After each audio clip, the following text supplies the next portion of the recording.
오늘은 이달 입주를 앞두고 사전 점검 진행했다가 수천 건의 모시공과 하자가 발견된 아파트와 건설사 간의 분쟁 관련해서 소개를 시켜드리겠습니다.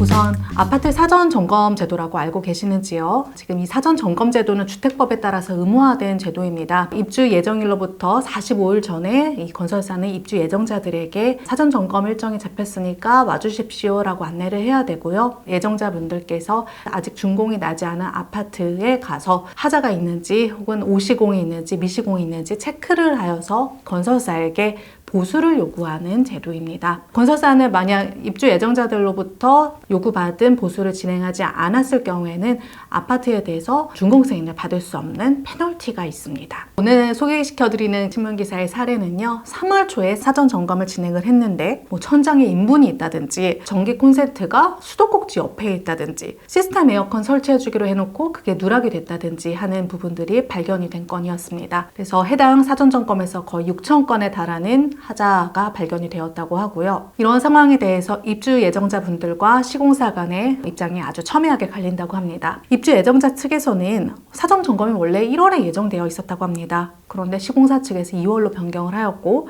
그런데 또 3월로 연기를 해서 이번에 진행을 하다 보니까 여전히 난림 시공이 굉장히 큰 문제였고 이런 수천 건에 달하는 하자가 발견된다는 것이었죠. 그래서 앞으로의 상황에 대한 우려도 제기하고 계십니다. 과연 입주 예정일까지 이 하자를 모두 보수하여서 준공승인을 받을 수는 있는지를 모르겠다라는 입장이시죠. 이에 대해서 시공사 측에서는요, 사전 점검은 어차피 하자를 발견하기 위한 절차니까 입주 전까지 보수를 마치면 된다라는 입장이라고 합니다. 그러나 저희 변호사들이 생각하기에는 이러한 시공사의 답변은 충분한 답변이 되지 않습니다. 왜냐하면 사전 점검에서 발견되었던 하자가 정말로 잘 보수가 되었는지를 또다시 확인을 해야 되는 것이고, 사실 이런 절차 자체가 입주 예정자분들이 마음을 놓고 입주를 할 수 있어야 되는데 오히려 이제 시공에 관해서 비전문가인 우리 입주 예정자분들이 찾아내야 된다는 그런 수고스러움도 있는 것이죠. 그리고 준공 나서 입주 이후에 또 발견되는 하자에 대해서 이 시공사가 책임 있는 답변을 내놓을지도 미지수이기도 합니다. 물론 이제 시공사와 정부에서 모든 걸 알아서 해주면 좋겠지만요, 우리 소비자들이 똑똑해져야 되고 또 한편으로는 함께 뭉쳐야 된다고 생각을 합니다. 또 준공 이후에는요, 이 건설사에서 하자 보수 보증증권을 발급을 합니다.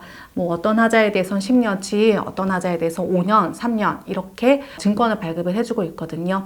입주 직후에 입주자 대표회의를 신속하게 만드셔가지고 이 증권을 실행하여서 여전히 남아있는 하자가 있다라고 한다면 그에 대해서 보수를 진행한다거나 보수 비용 상당의 손해배상금을 받으실 필요가 있습니다. 그럼 법적 절차를 취하려면 입주자 대표회의가 만들어져야 됩니다. 이렇게 해결책 몇 가지 말씀을 드렸는데요. 결국에는 입주 전에 모든 문제가 해결되는 것이 제일 좋습니다. 왜냐하면 입주 이후에는 사실 보수하기도 힘들고 일상생활 하시고 계신데 일일이 건설사를 쫓아다니면서 보수를 요구하기도 힘든 상황이니까요. 이런 아파트 사전점검 제도 꼭 이용하셔가지고 시공사의 잘못을 지적하는 똑똑한 소비자가 되셨으면 좋겠습니다. 그리고 신문기사에 소개되었던 분들도 역시 이 아파트 관련해서 문제 꼭 해결되기를 빌겠습니다. 이상 법무법인 정의 노영실 변호사였습니다. 감사합니다. 안녕하십니까, 강동원 변호사입니다. 부동산 관련 영상을 보시고 싶다면 화면 오른쪽을 눌러서 구독해 주시길 바라겠습니다. 또 더보기를 클릭하셔서 홈페이지를 방문하시면 더 많은 정보를 얻으실 수 있습니다. 항상 저희 법무법인 정의 채널을 시청해 주셔서 감사합니다.